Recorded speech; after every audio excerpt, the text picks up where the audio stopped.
Okay, hey, what's up, guys? It's Scott.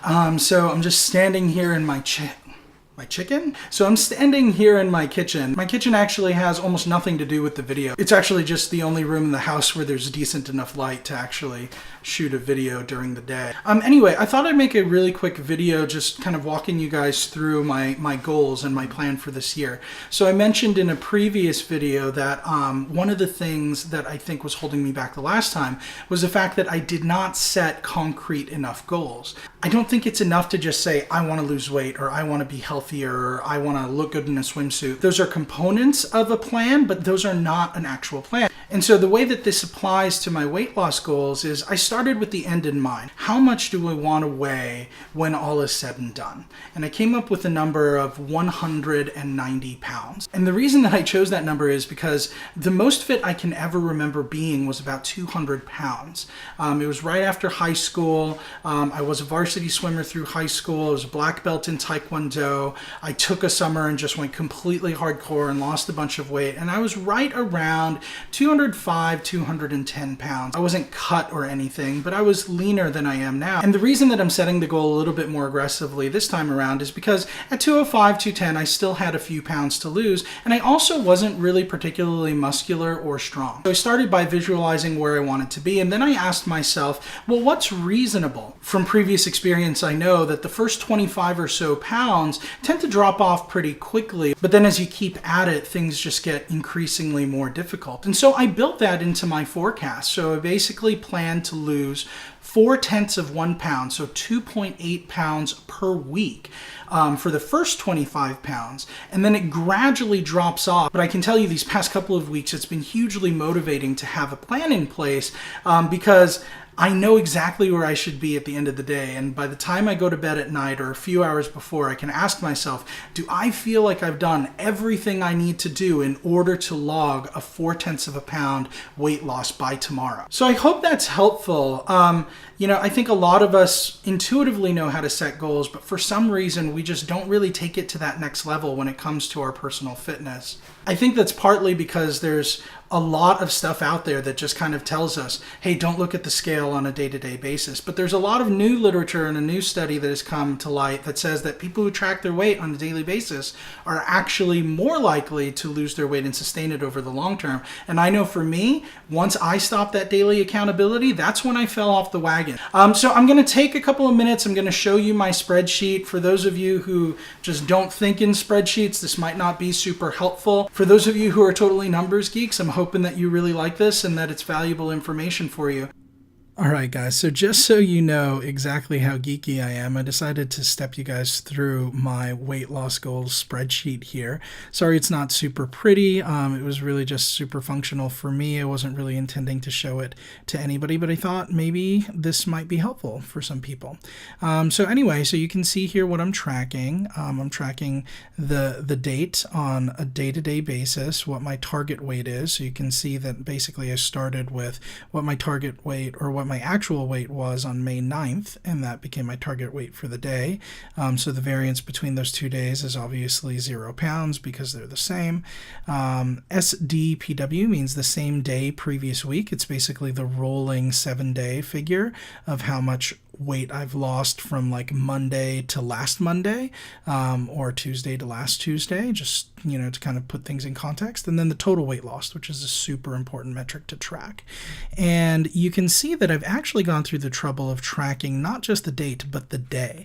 And that's really helpful because this spreadsheet is not just meant to be a tracking and motivation tool. It's also meant to be kind of a diagnostic tool to really kind of understand where you're struggling, and how to make revisions to get back on track. So for example, you might be able to see that you struggle losing weight on the weekends, or maybe it's on a Wednesday because that happens to be pizza day at work or something like that. So tracking the day is just another layer of visibility that you can get to really kind of slice and dice and fine tune your strategy for weight loss. So in terms of the target weights, the way that I kind of went about that is I basically started with the end in mind. So I said, you know what, I want to lose 200 pounds in about 2 years. So what I first did was I kind of said, what's the equal increments that I would need to lose on a day-to-day basis in order to lose 200 pounds in 2 years? And it ended up with a number that I think was like 0.25, maybe like 0.2. It was in the 0.2 of a pound range on a day-to-day basis. And I thought, you know what, that's just not aggressive enough. I bet I can do this faster. And so basically I kind of backed into from previous experience how much that I've been losing on a week-over-week basis early on versus later on in the weight loss journey. And I kind of came to this number of 0.4 of a pound seems realistic. So that's like 2.8 pounds per week for the first few weeks, for the first 25 pounds or so. And then we start ratcheting it down the further we go in the weight loss journey, because it does get progressively harder to lose weight later on. So you can see here what I did was I basically just took the previous sales value minus 0.4 of a pound, and I basically clicked and dragged this all the way down so that it filled that formula all the way for the first 25 pounds lost, which I've marked here. So my first 25 pound marker is going to be Monday, July 11th. I'll be 362.4 pounds, which is roughly 25 pounds from where I started. So this is really, really critical because it helps you to envision exactly how you're going to look and the circumstances surrounding that. So, you know, for instance, by looking at this, I can say, wow, around 4th of July, I'm going to be 25 pounds lighter. Isn't that cool? I was also thinking the other day, I want to take my wife to a really nice dinner for Valentine's Day next year. So I just kind of scrolled down and I fast forwarded to Valentine's Day, and I saw that, wow, look at this. I'm going to be over 100 pounds lighter during Valentine's Day next year. Another thing that's super helpful for me in this particular spreadsheet is this variance to goal column. So this kind of helps me to see how much of a buffer I'm creating for myself by working really, really hard. It also will help me to kind of visualize how far ahead I am.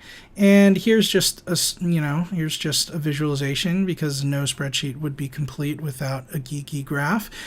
So this is basically just a forecast of the first 25 pounds that I'm going to lose. And you can see here that the forecast is in a straight line, but we all know that weight loss never happens in a straight line. So you can see the red here is how I've been tracking this year, my actual weights.